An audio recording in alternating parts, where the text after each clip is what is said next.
Welcome back to the Bourbon Note. I'm Greg. I'm Ben. And today, well, you can see it, we're drinking bourbon.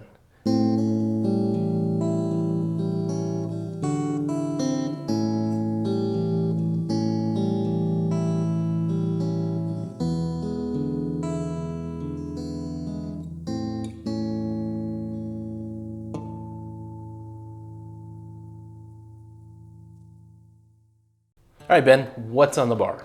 Got a couple of Remus products here. This falls into that better late than never category. No, but okay, first of all, what's Remus? Remus is, A guy named George. yeah, George Remus. It's named after George Remus. He was like a famous bootlegger or something. But it comes from MGP, Ross and Squibb. Ross and the Squibber. With the 3 over here. So this is batch 3 and 4. They're on 6 now. We just recently got a sample from JT, thank you again, of 5, and that was excellent. Thank you, that was amazing.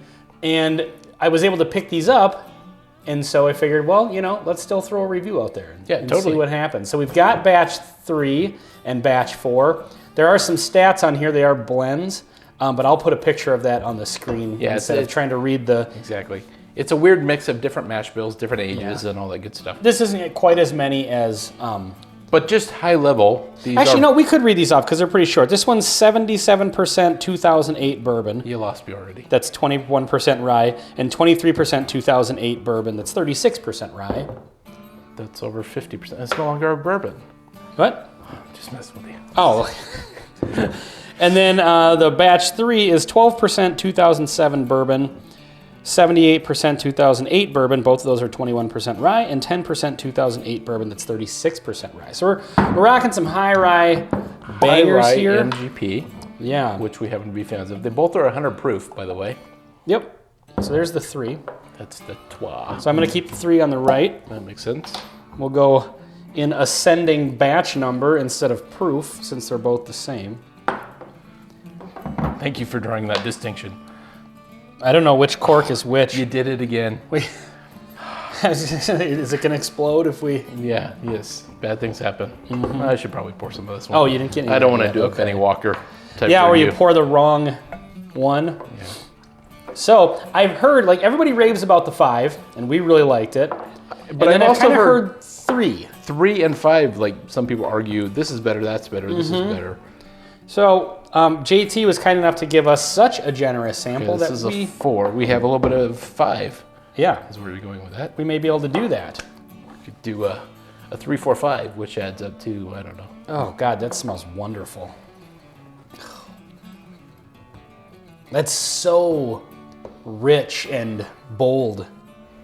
You know, sometimes, like, even if you get into the 100 proof range, sometimes you'll get a bourbon, whether it's a bourbon or a rye or whatever, and you're just not getting much. Like, you feel like the nose is a little hesitant or something like that. Yeah. This is like jumping out of the glass. So the note I'm getting most prominently from that one sniv is age, maturity. Yeah. Like maybe Oaky. the oak and cherry kind of age note. So I'm looking forward to this at this point.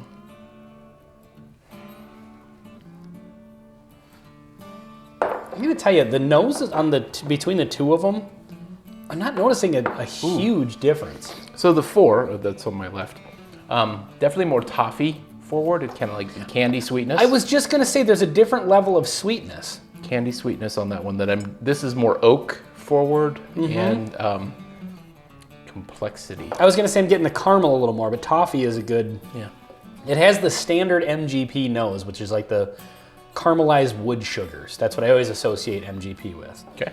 But these are both 2008 bourbons that are 2019. 21 or 36% rye. So I mean, this one's got a blend of 3, and this one's got a blend of 2. So of course they are going to be a little bit different, but they're going to have some similarities too. So, all right, well let's get into the batch 3 here on the palate. Cheers.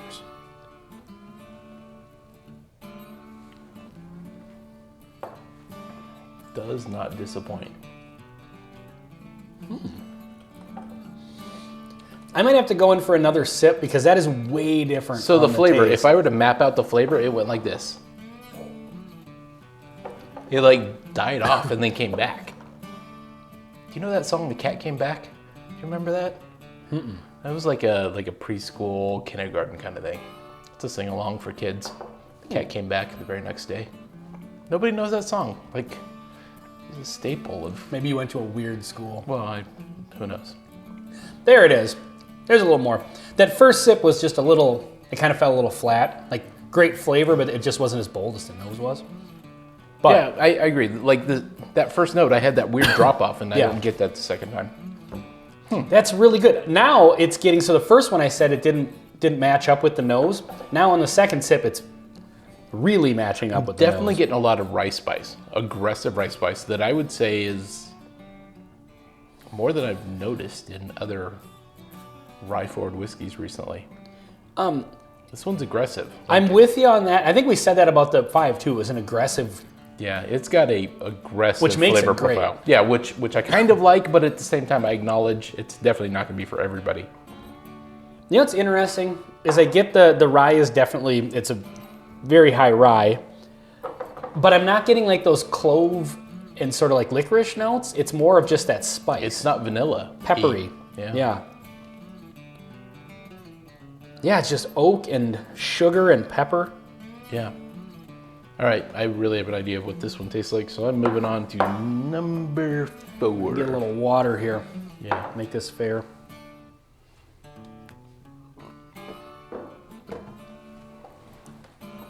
As fair as it can possibly be. Yeah, definitely more caramel toffee, that sort of sweetness. That's really noticeable now. Yeah. Oh yeah, going back to that. A hint of the cotton candy kind of carnival sweetness. Yeah, a little nutty as well. That's crazy. All right, let's go for it.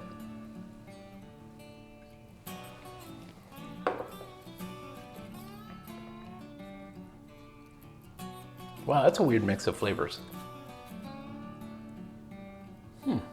Let me do the second sip again, because I'm kind of having the same experience.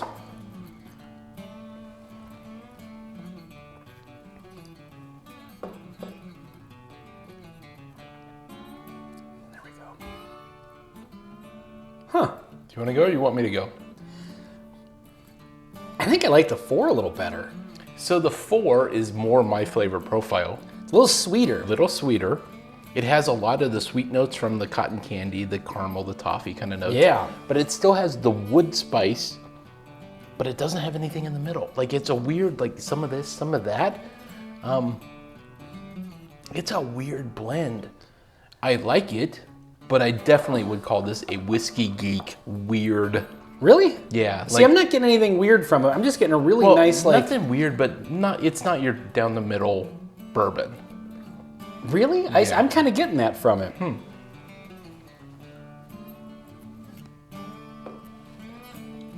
think it's a little more down the middle than the 3. I like the 4 better. I agree. Well, I like sweeter bourbon, so that's my profile. Me too. And I like a good oaky kick. But this one, like, I'm getting like that, like picture like ice cream topping caramel. You know, the melted caramel over the, like, I love this. So I think we might be the outliers on the World Wide Web here as far as I can't believe anything you see on the batch internet. 3, 4, and 5 go. But here's what I feel. Like it still has the wood spice that's similar to this one and the 5. It's got the quintessential MGP wood spice. But yeah, it's need a little more really dry, really tannin kind of forward. But it's almost muted by almost like a honey, kind of like sweetness and coats your tongue. I was just going to say, it coats the tongue. It's like, Yeah. So that it's got a that dry mutes it. flavor, but it's a little more oily, I feel. Yes, where this one is more just the wood spice. Maybe better as that a much, but- pure whiskey, but this one is maybe a bit more. It's more in my wheelhouse. Yeah. But I acknowledge I that's would agree. not for everyone. They're both excellent, though. Yeah, but yeah, exactly. So I feel like But they are $80 each. So I definitely feel that for 100 proof, they are curious whiskeys. Like this is something you want to share with a whiskey geek / someone who's kind of interested in exploring the range.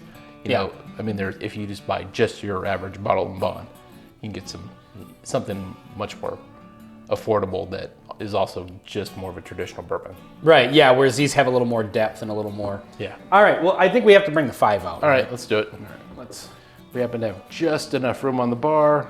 The people watching had no idea that we were going to do this. Well, how come you still have bourbon in your glass? That doesn't work. I've got another one. I'm just messing with you. As many glasses as we need. And by as many as we need, I mean 9. If we need 10, we're screwed. That famous 9-pack of Glencairns that they sell. Yeah. It's perfect because it actually fits. I have 9 spaces to hang glasses down here. So when I broke that one in the dishwasher, don't feel bad about it. I broke a couple of Glencairns in my career. Yeah, they're actually fairly durable, but They're okay. Mine was I had them sitting there touching in the dishwasher, and when I went and pushed the drawer closed, and when it stopped, they hit, and it was at the top part where it's the most fragile. See, this one, I think the people that love the 3 and the 5, I think they're similar. Yeah, I agree. They're more of that aggressive, barrel forward, Barrel char forward. spice, nuttiness. I feel like we need to taste this and then put the 3 and the 5 up against each other, since this is kind of the unique one out of the 3, I think. Well, I jumped the gun and already tasted it. I feel this is actually less sweet, but still some sweet. So in order of sweetness, this is the most sweet. This is moderately sweet. This is up here. not so sweet. I'm also noticing the high rye on this. Yeah, more like the traditional vanilla kind of note. Yeah, and then a little bit of that clove and stuff that I thought was kind of lacking on the 3. So this one's 9% 2005 bourbon, 5% 2006 bourbon, 19% 2006 bourbon, 13% 2008 bourbon, and 54% 2008 bourbon. Yeah, and they range. All of them are either the 21% rye or the 36% rye. So I'm going to do the 5 one more time.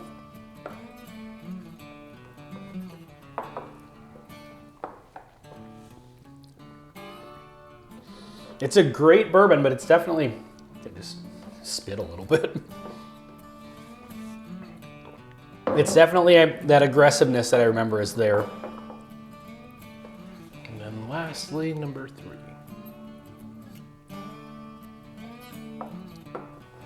I'm only doing 3 and 5 at this point, just because they're so much more similar to each other. The 3 has more of a sweetness than the 5 does. Really? Yeah, that's what I'm getting. I'm getting more bitterness and like the tannic notes and a little more of that rye clove sort of action. This has all of that, but it's just a little bit lighter than the 5, I think. I think I get more sweetness off the 5. Text, who you think is wrong to... Well, you would have to have had 3, 4, and 5. Yeah, I suppose you went from 5 to 4 to 3. I'm just going back and forth between these two.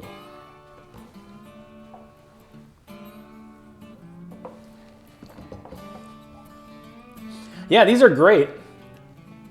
Now I got to go back to the 4 again.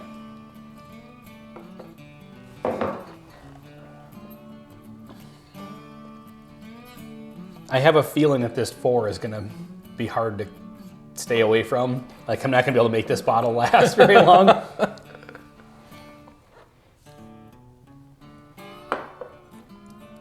So I view the 3 as really dry. It is. On the finish, it is very dry. It loses. I think 3 and 5 are both dry. Very dry. I think 5 less so, but 4 is very nice for me. It's kind of I know it's my flavor profile, but I like that one a lot. I think the 3 and the 5 are almost I totally agree. dead heat They're for me. Very similar. Yeah, I actually think the 5 is slightly sweeter, but it's minuscule. At this point, I think I've had enough of them that trying to compare notes is probably fallen off the,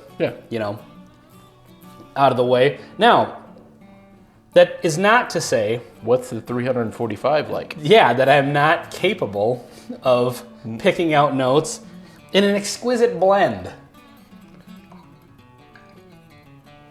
Are you gonna do it? I'm just drinking that 4 down a little bit so they're a little more even. Oh. There's a little bit more 5 in here, but... So we're not going to do all the math, because math on the internet can get a little tedious. 300 proof. No, well, it's 3. It's 2. So far we have 5. And then what was this, 5?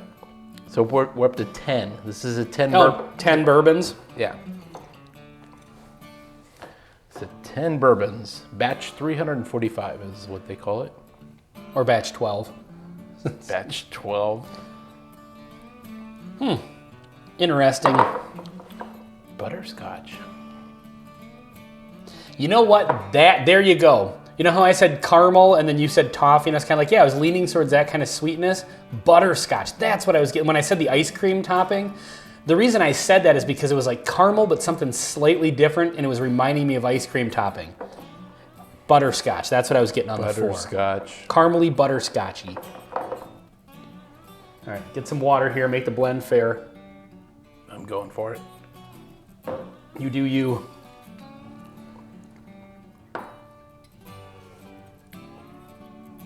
You know, I honestly think they should hire us. Oh, sure. Yeah, I don't see why not. This is awesome. It still has a fair amount of the tannin wood.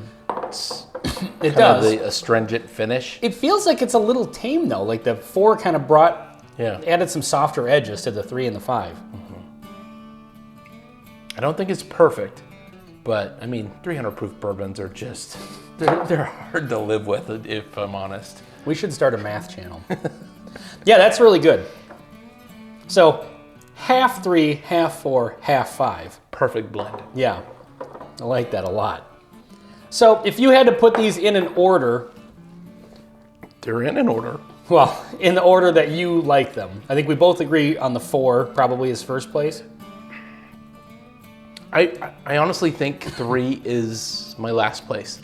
And that doesn't mean it's bad, it's out of these 3. Just because the finish is a little too aggressive. And maybe if I tried it again tomorrow... Dry and tannic. Yeah, I would have a different perspective. Just feel it's just a little aggressive on its own. It needs a little bit of sweetness just to carry it through, and it's not there. On the way back through, I got a little more sweetness on the 3. I feel like the 5 was maybe a little, just slightly more in depth, but they're pretty similar. Quite similar, I would agree. Yeah, I mean, you definitely, I think the 4 was the standout, at least as out of these 3, the one that's a little more on its own. And yeah, like you said, that's just a flavor profile. I really like that butterscotchy caramel. Yeah. But then it still had a fair amount of that wood spice and a little kick in the teeth. Yep. Yeah, it was really, really nice. So, but I would recommend all 3 of these. $80, you got to decide if you want to spend $80 on a bottle. But, you know, well, for what you're getting in these, as far as the age and the great blends and stuff like that, I think. I will say this: Batch 6 is out, right? I think it's just coming out. Yeah, I think we're filming this. Yeah, I think there's been some reviews of it. I would absolutely buy Batch 6 if I saw it. I will buy Batch 6. Yeah, for sure. They do release their Remus Volstead and their Remus Gatsby. That's the Gatsby looks cool just because I'm into Art Deco. Yeah. So I want. Well, and the Volstead has that too, and it's like that 1920s like cool Empire State or Chrysler Building. Style stuff. Yeah. That one runs like $180. And honestly, I think I would buy. I don't care what's in the bottle. It's such a cool bottle. I know. I might just buy it based on that. But interestingly enough, that one is cask strength at 94 proof. So I don't know what happened there, but it's cask strength and it's like 94. Maybe not exactly 94, but it's in that range. Okay. Huh. Which I've never heard of that happening before. So interesting. But I'm going to be looking out for that as well, because I would probably drop the $200 on a bottle of one of those. I probably would too. So, all right. Well, I think number 4 for both of us is number 1. You said number 3 is last. 3 and 5 are very hard to pick between. I agree. So if you like one, I think you're going to like the other. And then the 4 is the outlier with the nice candy sweetness. So, all right. Well, this has been a bunch of Remus stuff on the Bourbon Note. I'm Ben. I'm Greg. Till next time. See you next time.